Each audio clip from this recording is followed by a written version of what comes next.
Our 2 cents. With Oscar.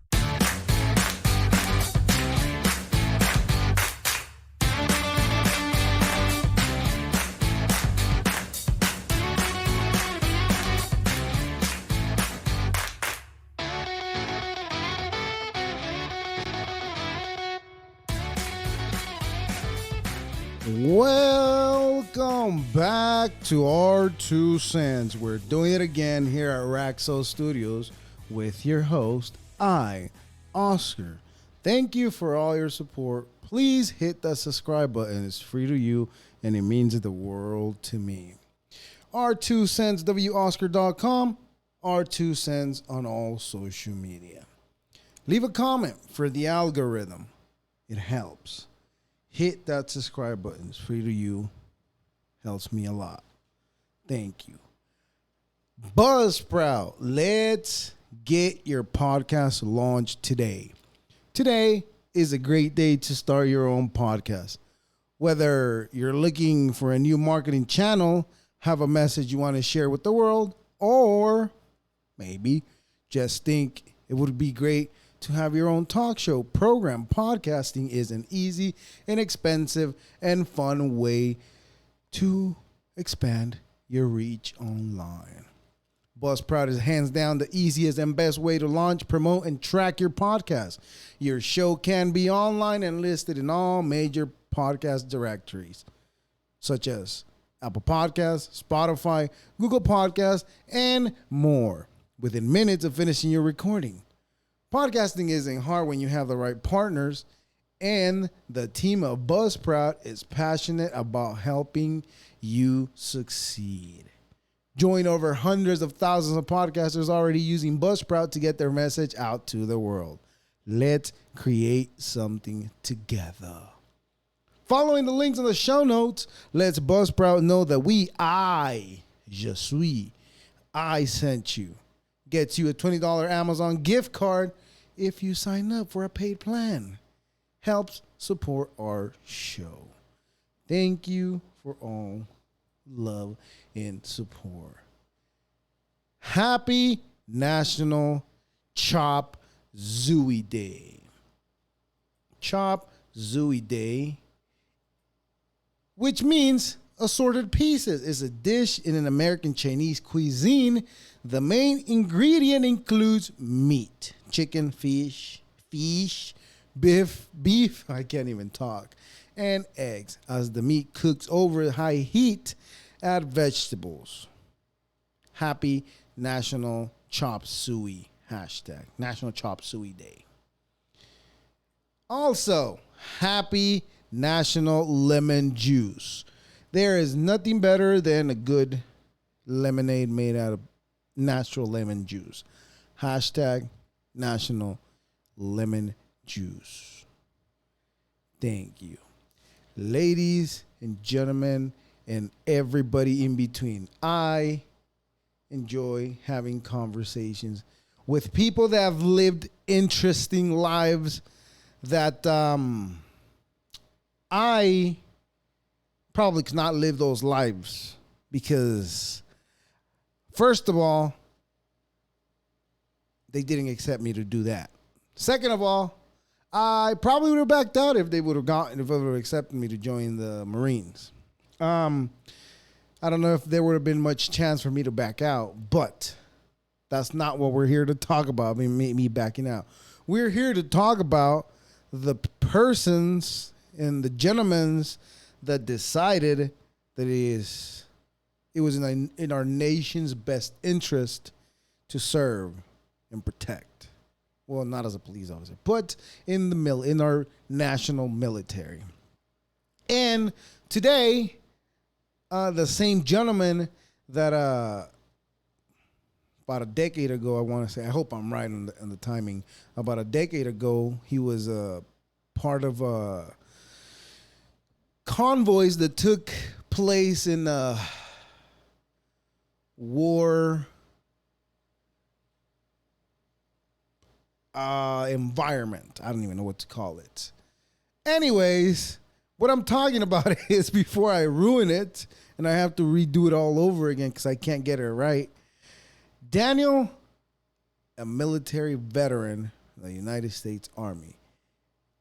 I bring to you my friend, Daniel. I already said the name. Well, thank you. Here he is, Daniel. What is that? Am I good? Yeah, you look good. Don't look all. All right, how you doing? My name's Oscar. Nice to finally put a face to you. You know, I know we talked on the phone a little bit. It wasn't much, but just, you know, just a little introduction. It was just I wanted to see if you were interested in coming on my podcast. You know, just to talk about the video that caught my eye was, well, first of all, let me back up. Let's start with, I'm gonna let you go ahead and introduce yourself. Please tell us who you are, what you do, and all that good stuff about either your past or whatever you're working on, or your experience, I should say. Well, how much do you know about me? Did you Google me? No, absolutely nothing. I always usually do it like this just because before having an impression of somebody, I want to get to know you first before I decide, oh, this person is this or that person is that. You know, I want to get you to know how you think, your intentions, and all that good stuff. The only thing I know is that you're a veteran for I don't know what branch, just that's as far as I know. And a little bit of your experience on convoys that you talked about on a specific video that I saw. But again, like I said, I'm going to let you go ahead and introduce yourself because here I am talking again.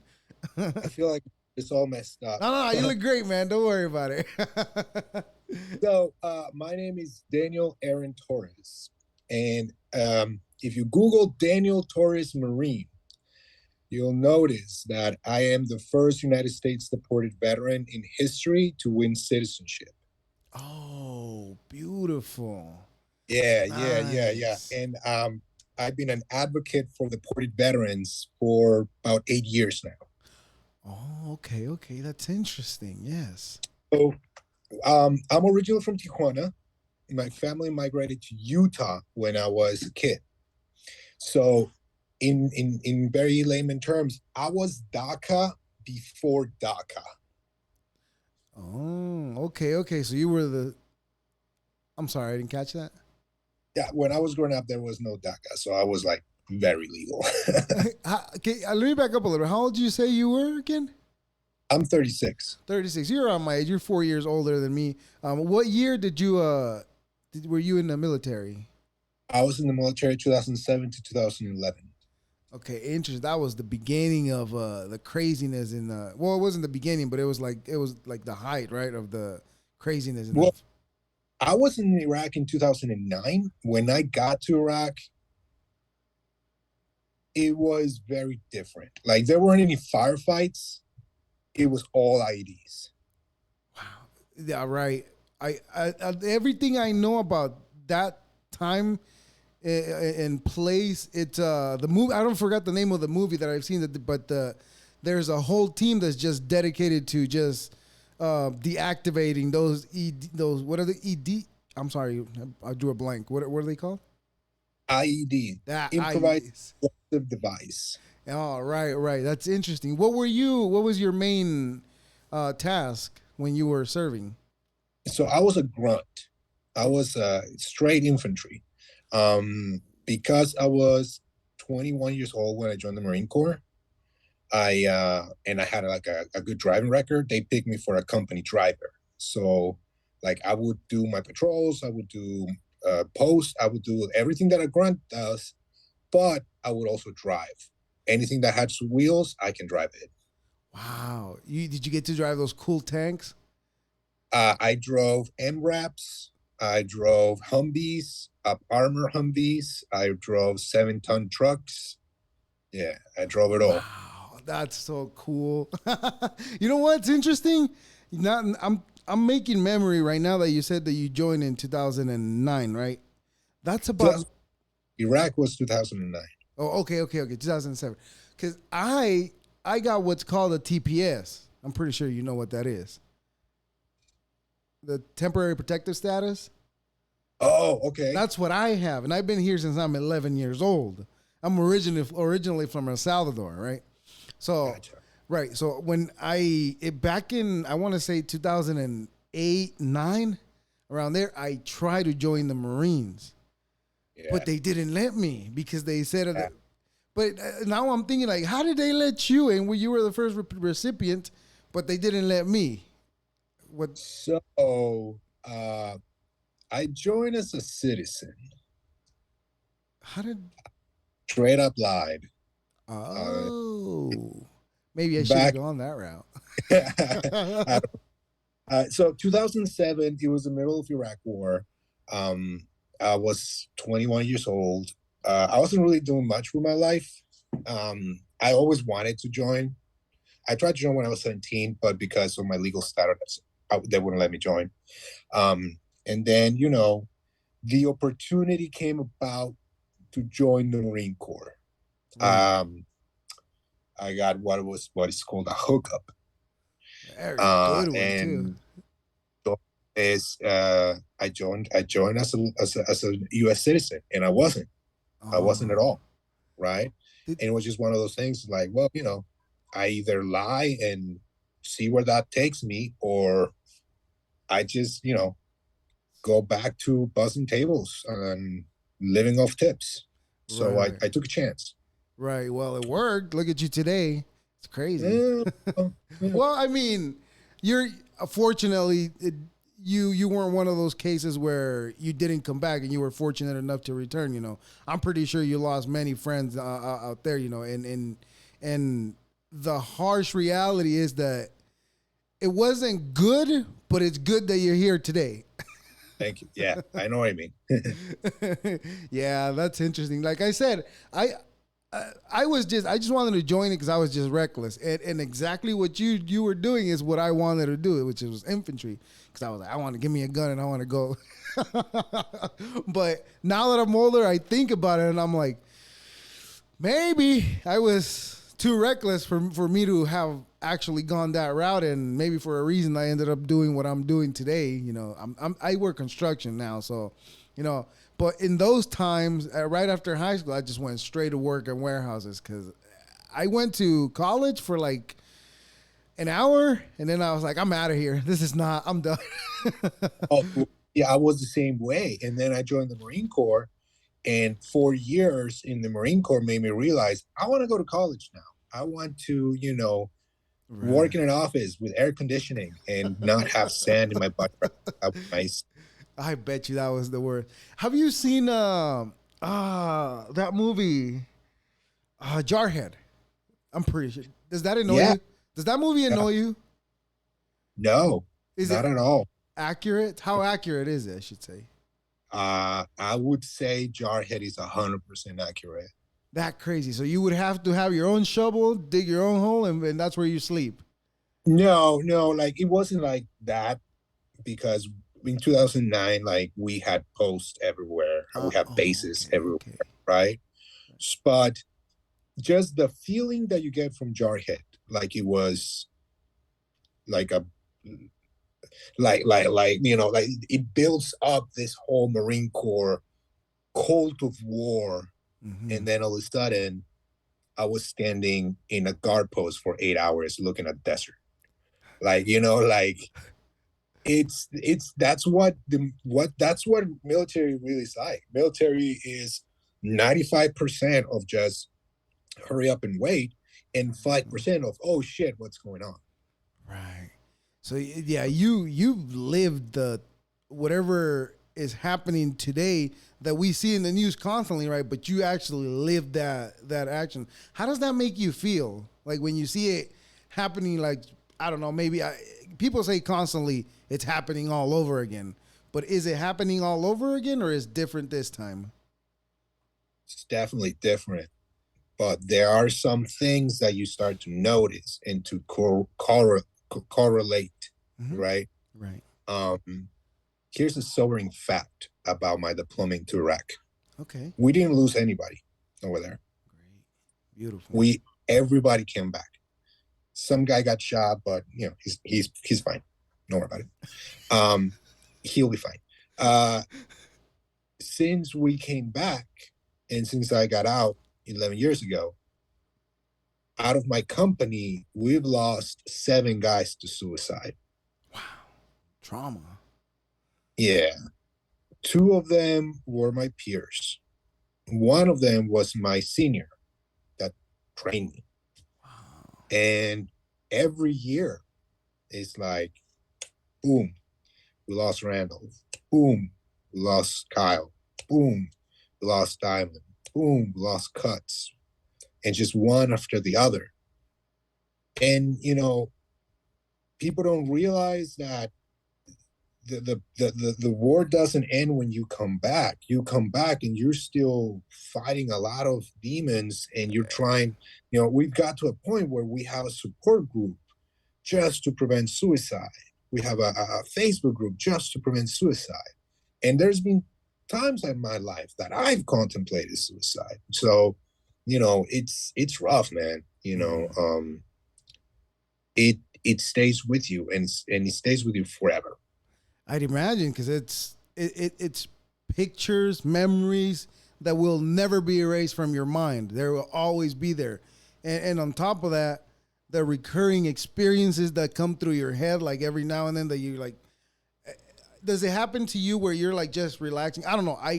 I've never been to something traumatic as like what you've been through, but I sometimes I'm sitting there and I get memories and feelings of that memory of what I was going through at the moment. And and like I said, I've never been through anything that traumatic, but like sad moments in my life, like that I can recall in my memory. There's times where I'm like, I can feel what I was feeling in that moment when it's just a memory, and I'm it doesn't happen often, okay. but something happens, and that's why I made that video, because I was sitting there. I saw the oil trucks. I saw the Mexican soldiers guarding the oil trucks, and I'm like, huh, I used to be those guys, right? Like I used to be one of them, and I got like that it's like my body's like, oh, I gotta be alert right now because we're looking for IEDs and we're stuck in traffic, and this is a great place to get ambushed. And my mind knew that we're in Mexico, I'm safe. My mind knew that I'm a civilian because still Marine. I don't have to worry about this thing, but my body didn't know that. My body was like, let's check everything right now and double check. Was that video? That video was taken like within like the last 2 weeks, right? It was taken. I don't remember, but yeah, it was like a week ago. Okay, but because the only reason I ask is because I was thinking about I mean, I don't know if it's accurate or not because all I can talk about is whatever I've seen on the news and reports, articles, whatever you read. Is it because the violence was already ramping up right at the time when you were already there? Was it? Yeah. You say you were Yeah. in TJ, but were you think you were really safe though, even though that was ramping up? Yeah, actually, I am safe because I'm not government and I'm not cartel. So Mexican cartels are Okay. fighting each other. Mexican cartels do not fight the people. They have a lot of respect for people because Mexican cartels 100% understand hearts and minds. That's So right. let's go into Mexican cartels a little bit, right? Okay. A lot of people in the United States think of Mexican cartels and they think of organized crime or gangs or mafia. But they Yeah, are organized crime, are they not? yes, they are. But the United States, and especially the media and people in general, underestimate the level of professionalism of the Mexican cartels. Right. I can That see that. they think gang and they think prison gang. They think Hell's Angels, Bloods, and Crips, or Mara Salvatrucha. Right. When I think of a cartel, I think Walmart, but criminal. Well organized. Yes. The people that are in the cartels, Mexican cartels nowadays, they're not your run of the mill gangbangers. Yes, they have armies of those guys, but the middle and upper management, we're talking about doctors, engineers, people with master's degrees, business, lawyers, attorneys, judges, police chiefs in some cases, right? Like these are people that are well trained and they are well educated and they are very, Right. very capable. And Mexican cartels are a shadow government of the Mexican government. The only reason why the Mexican government is still in power is because of the United States. If something was to happen in the United States, like, say, economic collapse or American Civil War, make no mistake, the Mexican government will lose control of a lot of states, and you will have what it's called a narco state.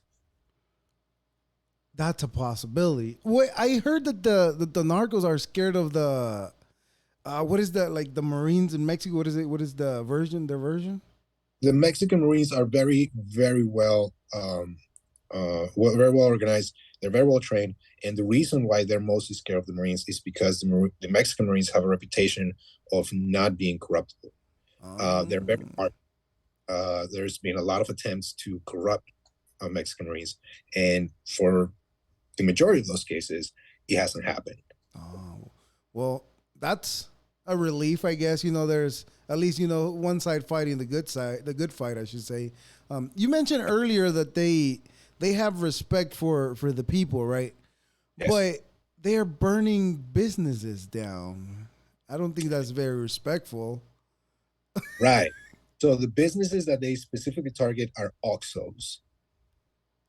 OXXOs are like your 7-Elevens. Right, right. Okay, I did read that exactly that specific thing So is the reason why OXXOs were targeted is because who owns the OXXOs? government. A lot of politicians, Right. a Politicians in lot of power. people in government. Right. Also, when you target the OXXOs are like the 7-Elevens, right? So a lot of the food distribution and services provided to communities come from the OXXOs, right? So Mm. when you start targeting food distribution centers, what do you create? You create an artificial inflation.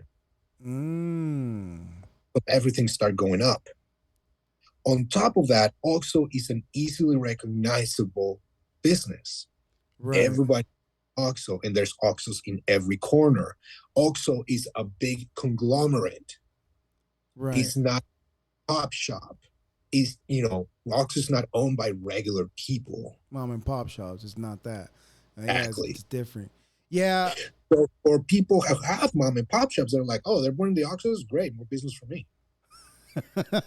that's. I mean, that's looking at the scenario like half full, right?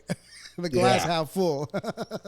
If Yeah, you live in, you gotta look at half full. yeah. It's a different kind of struggle, because over here the struggle is you got to work all the time, but it's different because you got to pay for literally everything.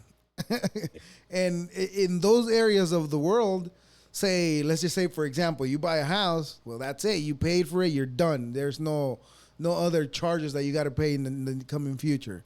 But on this side of the fence, it's a little different. But also, I got to say, I do appreciate that, but I also appreciate what we have here, the opportunities that we have here. It's a lot easier to build something than it would be, say, I don't know. I got here when I was 11 years old, so I know absolutely nothing of building any business, either here or outside of the country. Let's just put it that way. But I feel like I lost my train of thought. That's what I feel like right now. I'm sorry. Yeah, but I was thinking about you said that creates a mini inflation, but that mini inflation will only affect the poor people, mom and pop shops. That also doesn't seem like they're taking care of the people. But I've seen in events of natural disasters, they're the first ones to jump into action. That's Yeah. that I appreciate. In rural areas of Mexico, in a lot of rural areas of Mexico, the government is the cartel, and the ones providing services and benefits to the people is the cartels. Because when they make that much money and they don't have to worry about security, like they've already taken over a town, then they start, helping people. The reason why El Chapo had such a cult following in Sinaloa is because he did a lot of things for the Sinaloan people. There are entire generations of doctors, lawyers, of engineers, of chemists, of Wow. dentists in Sinaloa whose entire career was paid by El Chapo. He would be godfather to entire generations of university students. Why would he do that? Well, first of all, he had the money. Two, he had the support of the people. Now you have an entire generation of professionally university educated individuals who owe you a Mm-hmm. debt of gratitude, and in that culture, that debt gets paid back at some point. It's the old Godfather saying of one day, that day may or may never come. I'll ask you for a favor. You know what's funny? That that sounds exactly like the education system in this country. Except they're not going to kill you. If you die, they're still going to charge your family. That, yeah, yeah, yeah. So, do all cartels do this? Absolutely not. There's terrible fucking cartels, and some of the atrocities they commit are also horrible.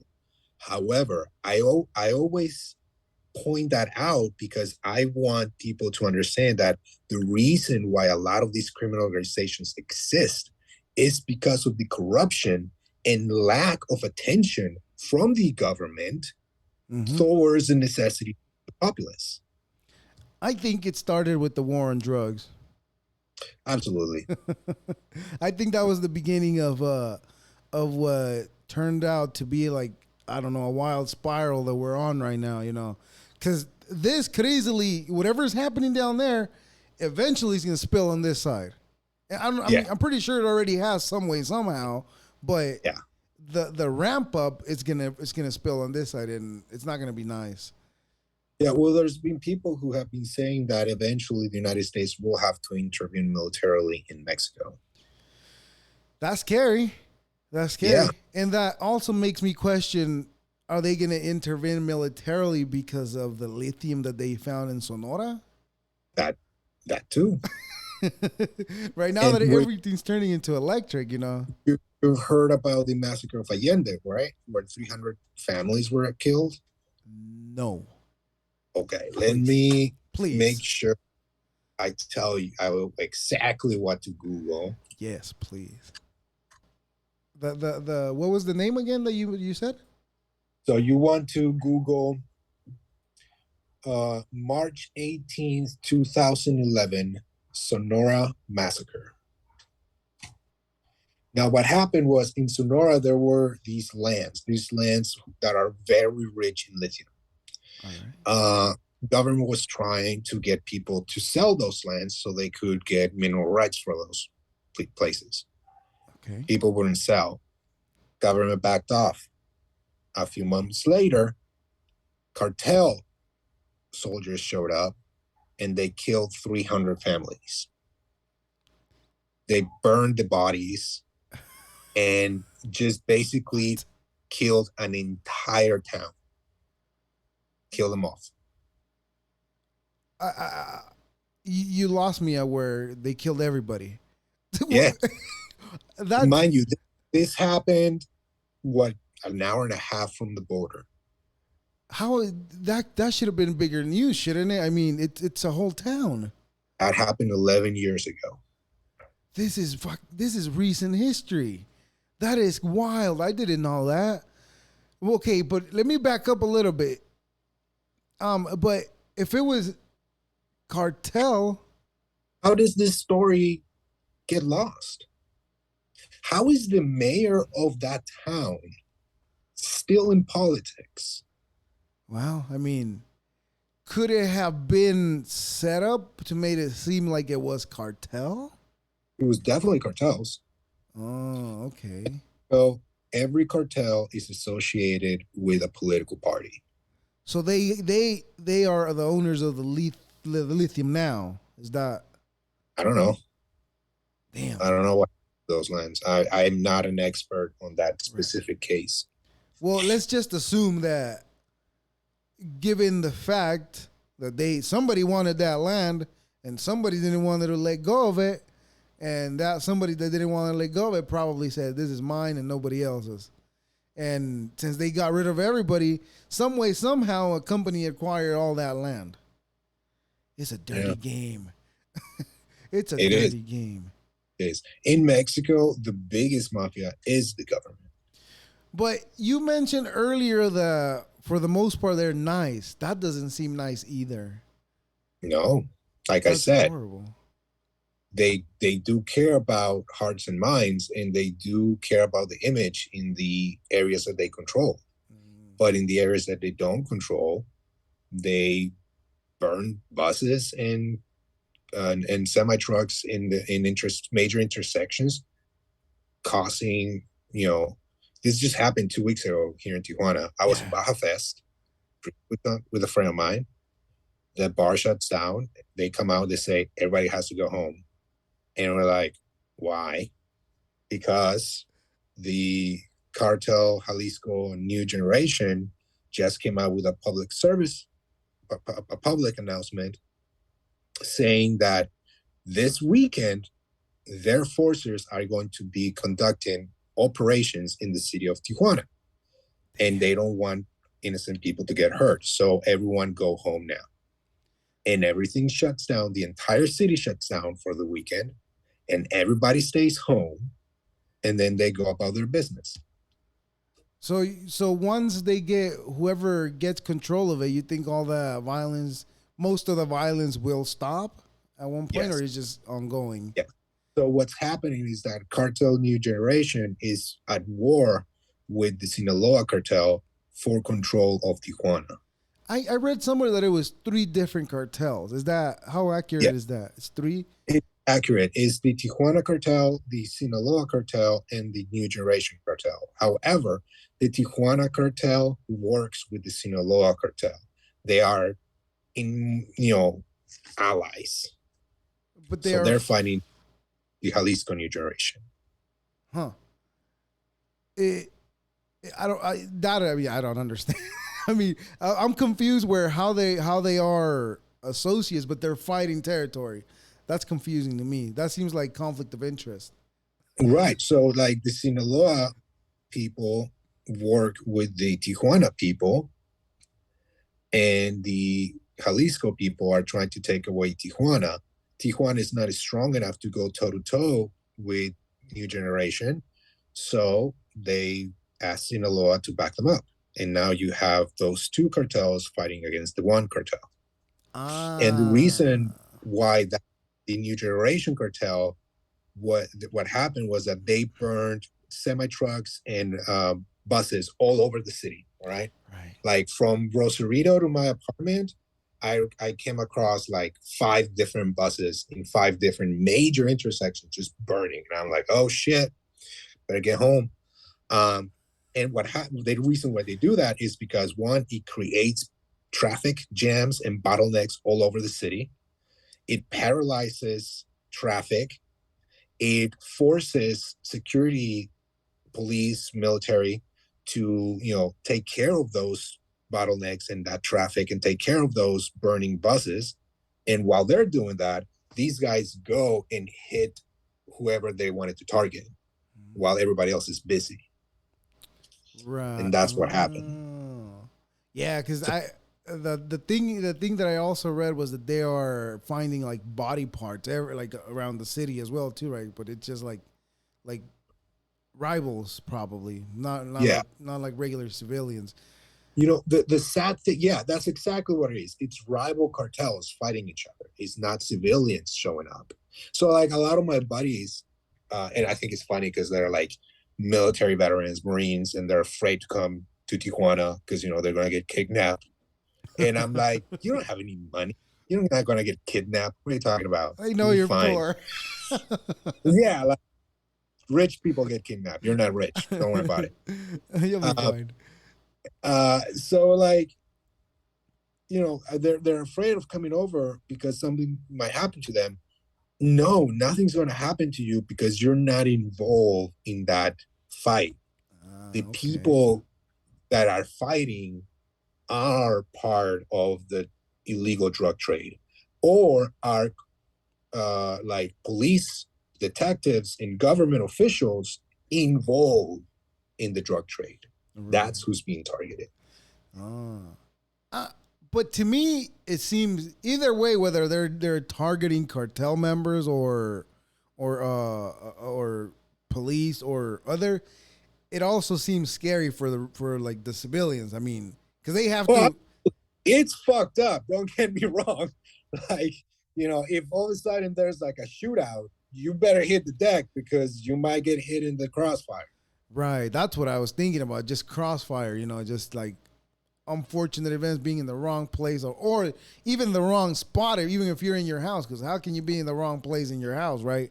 You could be in the wrong spot though, but it's still terrifying.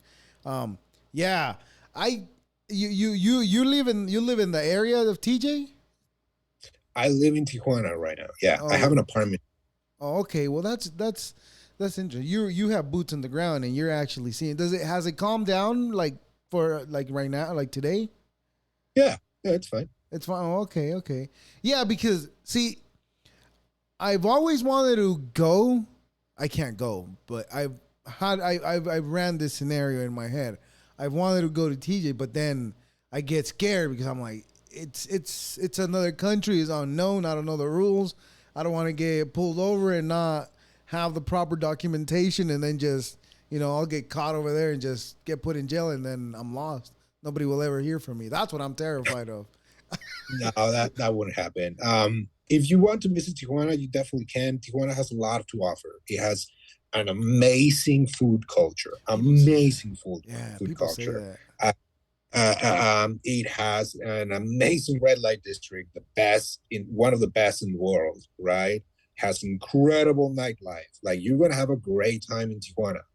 Uh, Things that I could recommend: either come here with a local, right, Mm-hmm. or come down here with someone who's been to Tijuana, specifically someone that speaks Spanish, right?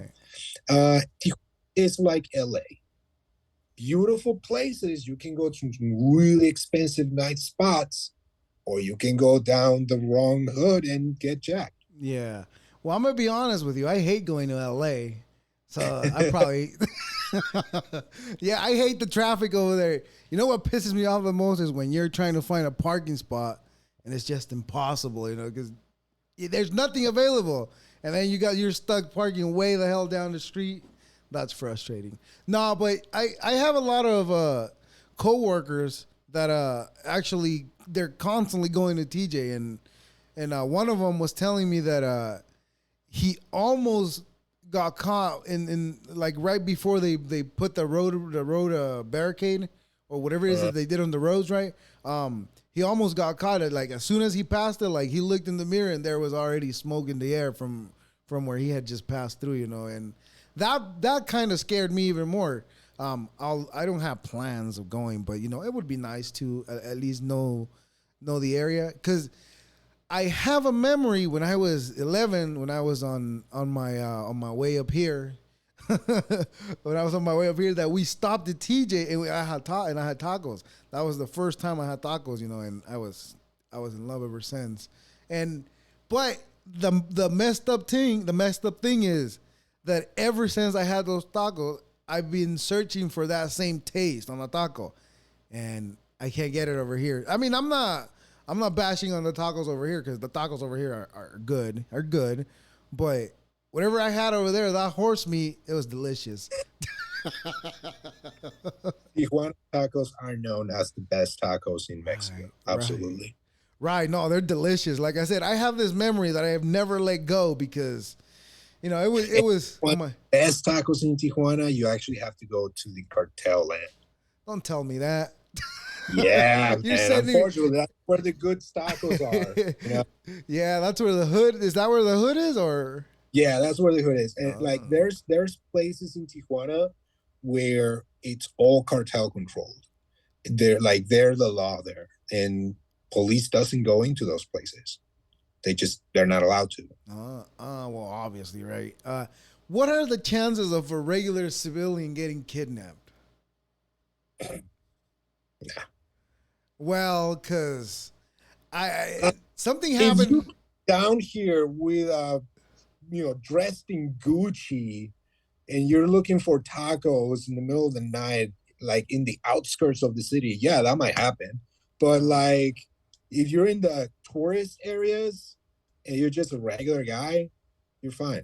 Okay. You're more likely to get like extorted by a cop than get kidnapped. In that That case, that does happen. what if I have like a tundra and I go down there?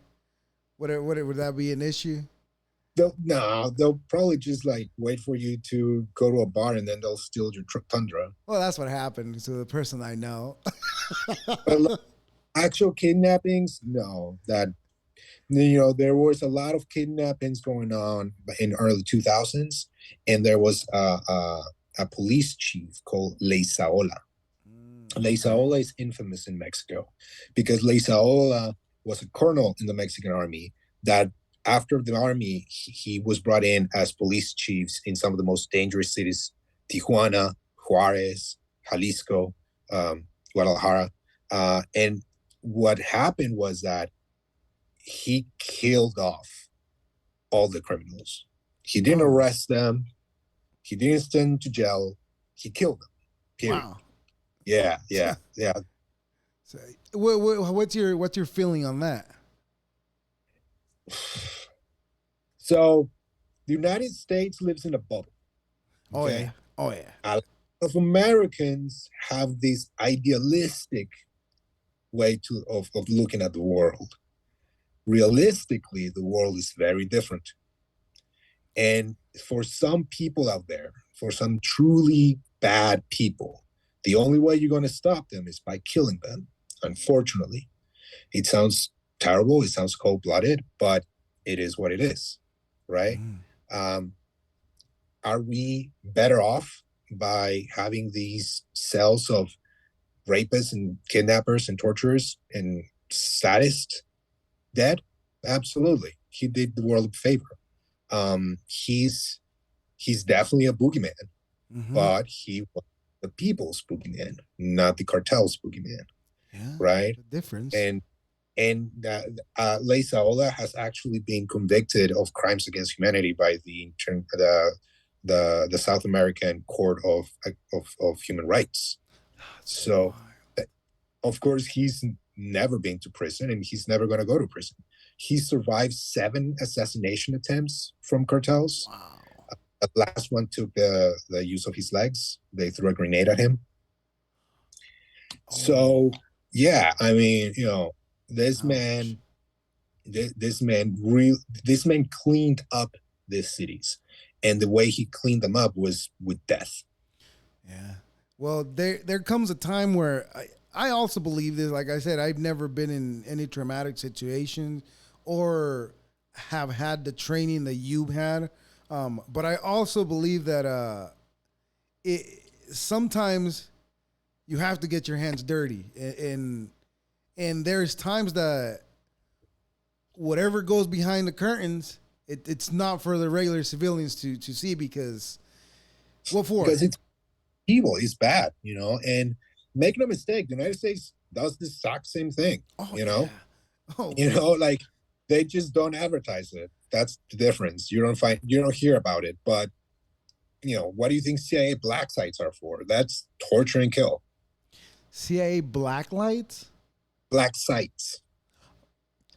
Black sites? Yeah. I've never heard that. Google CIA black sites. All right. Is that like a place where they take people to, you mentioned torture, right?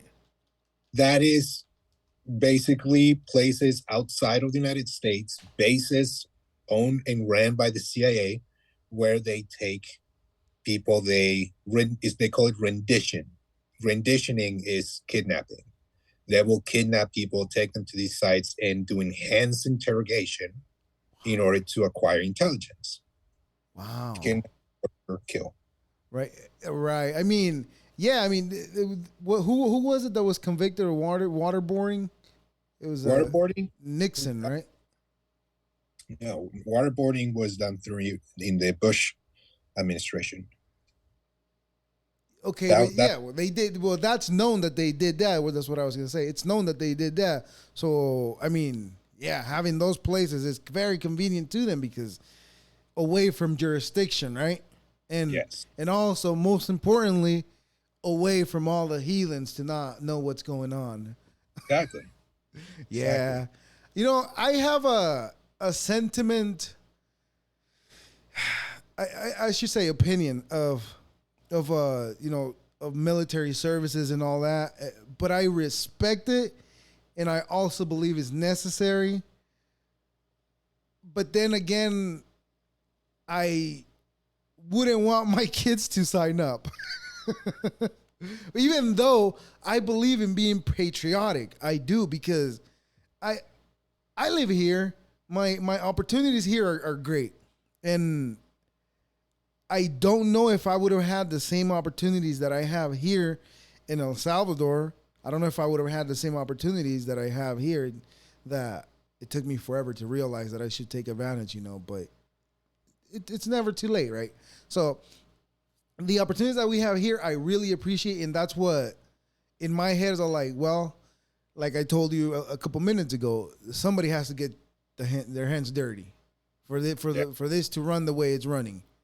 And again, the opportunities are great, but also the oppression on some groups of people, it's like, Jesus Christ. Yeah. Yeah. Well, fine, patriotic.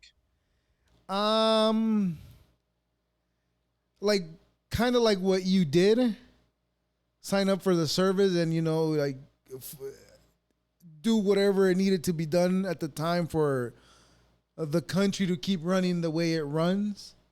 I don't know. Okay. I don't know if what you did was really important for it to keep running the way it did, but I know that because of everything the government has done, the freedom and opportunity that we have here, it's unavailable anywhere else.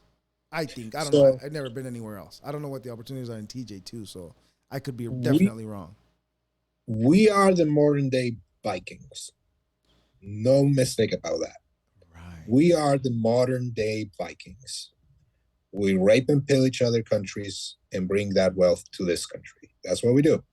And as a Marine Corps veteran and an infantry man, um, I was I was the stormtrooper. I was right there, Mm-hmm. right?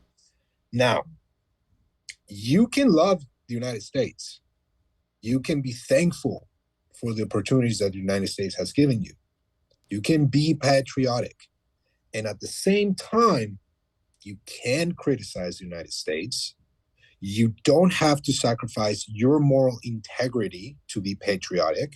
And you can demand that the United States upholds itself to a higher degree of moral standard. You can do all of those things. Just because you love this country and you're thankful and you want to be patriotic, it doesn't mean you have to turn a blind eye to the shitty things that this country does. And it does a lot of them. Yes. All right? You're right. Because guess what? There's such a thing as deported veterans. And Yeah. if people who serve this country do not have the right to live in this country, then who the fuck does? Yeah. That's where I was gonna get at, because I was gonna talk about all the veterans that are left out there in the street and that nobody cares for them.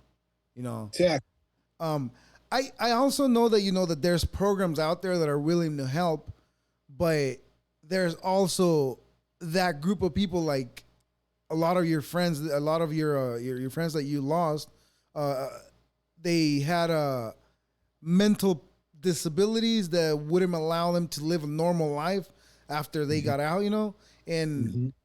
they also don't have the decision making of I got to put myself in this program so that I can better myself. Most of Yeah, them don't, because like I said, the mindset is like always on high alert, but when you come back, like you have to put that to rest, and that creates an imbalance in your sentiment, in your how you feel, how you conduct yourself, and everything that has to do with the brain. And those people that we have here in the street, because you can't just go pick somebody up and force them to go to a therapist if they don't want to, because that infringes in your freedom, right? So Right. I think about that too, and I put two and two together, but it's like it's a decision that they make not to go, but it's also how can they make that decision? So you're touching into a very specific thinking, right? You're touching into, is it a person's responsibility to better themselves, and how far does your responsibility go to help that person, right? Right. And one ends where the other begins, right? I can help you as much as I want, but if you don't want to help yourself, I'm not going to be able to do anything, right? Right. Good. Okay, let's talk about that, because that's very important. Right. So I'm not saying that it's your responsibility to save someone who doesn't want to save themselves. That's impossible. Right. It's not fair to you. It's not fair to the person. Mm-hmm. What I'm talking about is our tolerance to that person, right? Not everyone that joins the military is going to be okay. Of course. Not everyone that survives the military is going to be okay. This is not everybody's going to be okay scenario. It's not. It's not a Disney movie. It's not going to be a happy end. It There's varies. going to be people who are not going to make it. Period. You Right. know this. I know this. It's just the way of life is. But where I have a problem is our reaction as a nation to those people who are struggling to be better, right? Because the United States has become a society with a culture that's very individualistic. We celebrate the individual. We celebrate the fact that everybody's different in their own right and everybody is a special someone. That is great. But what do you lose? What's the price for that individualism? You lose your sense of community. Yeah. And when you lose your sense of community, you lose your sense of nation. That leads to selfishness, being selfish. That leads to not caring about each other. And how are we going to survive as a nation if we don't even identify with a community? Mm-hmm. So when someone says, well, you got to pull yourself by your bootstraps, well, I don't understand why you can't just, why do you want things to be easy for you? Well, why do you want things to be hard for someone? There's two types of people in this world. There's the type of people that says, I suffered.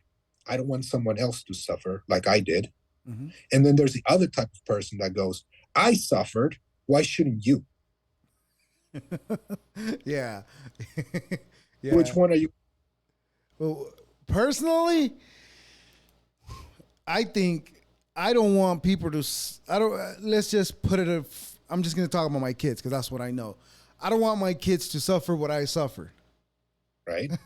Just because I went through it, I don't want them to go through it. But I also think about because of what I went through, I've acquired the knowledge and the experience that I have today, and I can I can see certain things coming that probably my kid, because he didn't go through the struggles that say let's just say I went through, he won't be able to recognize unless he goes through a similar experience. So there, I think about those two. Yeah. You also mentioned too, like pull yourself up by the bootstrap, right? I don't believe in that because there's people that don't even have boots. Because Exactly. not everybody starts in the same starting point, and that's the harshest reality. Yeah. Yeah. Yeah. I remember this conversation. Um, it was like me, my buddy Daryl. He's black, right? and we're talking to this like lady who's like the biggest Karen you couldn't think of. Oh, beautiful. Uh, and we were having a very heated discussion, Okay. right? And she was saying how nowadays she feels attacked because she's white. And why should she be attacked because of something that she has nothing, no control over, right? And she says that she told us that there's no racism in the United States because everybody has the same opportunity. Hmm. And she's like, I don't understand why there's this like feeling like there's racism. Like she was just trying to act like there was no racism in the United States, and that her American experience was the same as my American experience as a immigrant and deported veteran, and as my buddy's experience as a African American. And the way I explained to her was that like this: I said, I'm not saying you didn't struggle. I'm not saying that you've had it rough. Everybody has struggled in their own right. Everybody has had their own journey to have to go through. Right. The thing is that there's people out there who don't like me and my friend because I'm Mexican and because he's black. Can we agree on that? She's like, yeah, we can agree on that. Yeah, that's true. Okay, great. What we're saying is that the things that you had to deal with, trying to have a better life, trying to succeed, competing in the modern world, we've also had to do all that. But that extra flavor of racism, you haven't had to deal with that. And we Yeah. have. Yeah. Yes, exactly. And that's why she's able to say that in America, it's not that racist. It's not racist because she hasn't experienced the type of racism that like I said earlier, the certain type of group experiences. Exactly. Exactly. So when you say, yeah, nobody has the same starting point, absolutely nobody has the same starting point. But what if we could, at least legally, make sure that everyone had the same starting point? And I'm not talking about communism, Right. right? Right. So since the beginning of time, right, we've, as a society, as human beings, have identified as by our race, our nationality, our religion. But what if in the United States we adopted a humanist approach to our legal protections? The idea that every single man, woman, and child deserves to live, work in peace with the same protection from the law just because you're a human being. Well, here's what I think. This is why I think that I'm with you. I wish that would happen, but we love to put ourselves in categories. I'm Salvadorian. I'm Mexican. Salvador's better. Mexico's better. We love doing that, you know. And Yeah. and I think us ourselves prevent that from happening because Yes. we love to categorize ourselves. You know, Absolutely. I made this argument to somebody, and I was just being an asshole. I'll admit it. He was saying, he was praising somebody for, calling out the group, saying, we're Mexican, well, this and all that, right? And I was like, that's the problem with the world, that we categorize ourselves. And the gentleman wanted to debate. Oh, but this is what I told him. Why can't we just be humans that need compassion and understanding? And he got so mad at me that he wanted to debate. He messaged me. He wanted me to go on his YouTube channel to debate. I was willing to go, but I asked him, like, what do you want to debate? That we're humans and we need compassion and understanding rather than categorizing ourselves. So, and he did answer that. I don't even remember. I just remember the first parts of the interaction. But he kind of attacked me a little bit, saying that I was wrong because I was criticizing because they were categorizing. But I think that when we put ourselves on categories, I think that's where we're wrong. And Yeah. we're all one species. We're the human species. We're not like we're birds and dogs are different species. You know, it's So okay, so where have you seen this categorization? Let's start with that. Where can you think of a place where you're being categorized? Categorized. That categorized. category. That's a word. It's a hard word, but well, in our everyday lives, everything that we do, you go look for a job. Well, what race are you? Well, this is my There you category. go. Keep going. You Keep going. Keep going. well, anything. I just went to the DMV, you know, to change my address. They were asking me for my gender, my what do I categorize myself? Hispanic, Mexican. Well, not Mexican, same thing. White or what's the other one? Hawaiian or Jesus, I lost my There's train of thought. But five. anyways, There's yeah. only five. Which are I don't. I just know.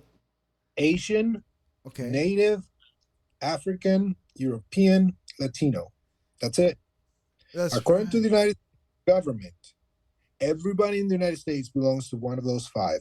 Never mind Salvadorian culture, Chinese culture, Italian culture, Mexican culture, Well, Texas, because that's a culture. yeah, but I Go ahead. think the way they're looking at it when we say we're Latin, I think they because all the Spanish, French, Portuguese, and I don't know what other speaking countries are considered Latin America, and I think Yeah. that's why they categorize us as Latin, and we categorize ourselves as, like you said, Salvadorian, Mexican. You know, it's I don't know. I accept it, but I don't like it. And I think we would be better off without those categories because United is the only country that does that. they don't do that in Mexico. They don't ask you what your race is. I kind of figure that one. Why they even ask? Yeah, it's a country that was built on categorizing people, of making people lesser than what they are. Yeah. It was, let me just say, a building racism. um, For the benefit of who? whites. Now there's been a shift in the last 50 years because it used to be to the benefit of the white race. Right. But nowadays it's to the benefit of the rich and powerful. Yeah. See, globalization flipped everything on its head. I mean, think about it. In the last 20, the internet, it's like 20 years old. For the first time in history, we have a global communication system, banking system, political system, military system, transportation system, economic system. It's Worldwide. in history that Yeah. we have been so interconnected.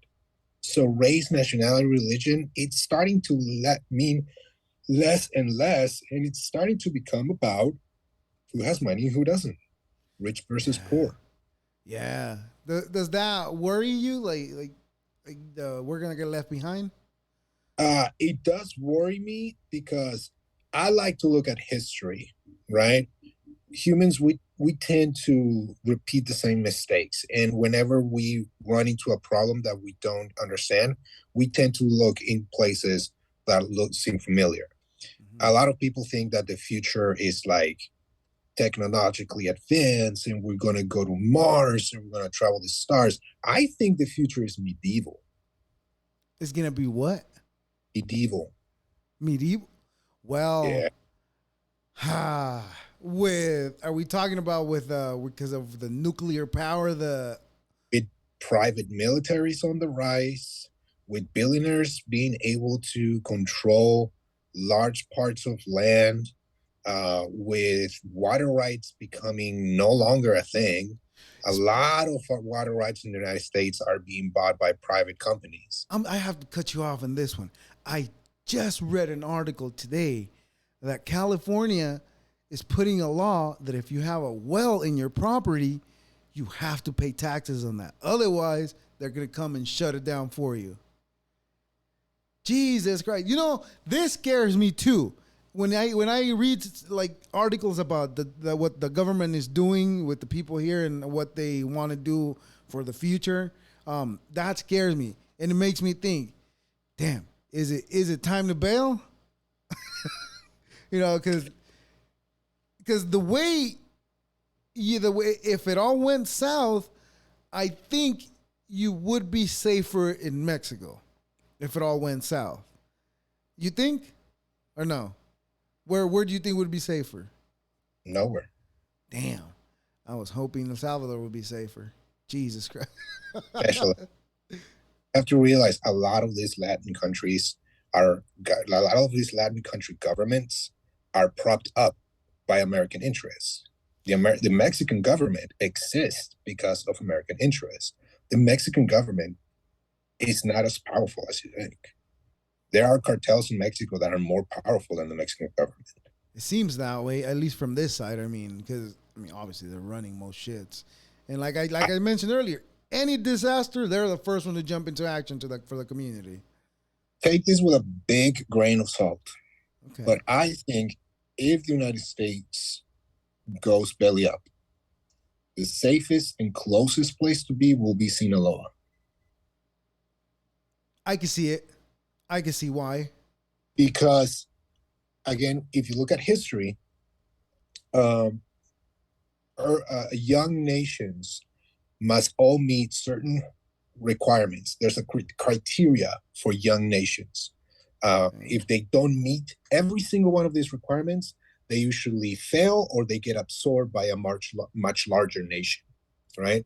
So the first thing that a nation has to have, an early nation has to have in order to survive, is it needs to be agriculturally self-sufficient. You need to feed your people. Of course. And you need to also have a surplus of food to feed your army. Sinaloa has that. Sinaloa is one of the biggest agriculture producers in Mexico. You need to have your own culture, right? Religious culture and social culture. Sinaloa 100% has its own identified culture, especially in the religious sector, with its cult of Malverde, with its cult of Santa Muerte. It also needs to have good trade routes.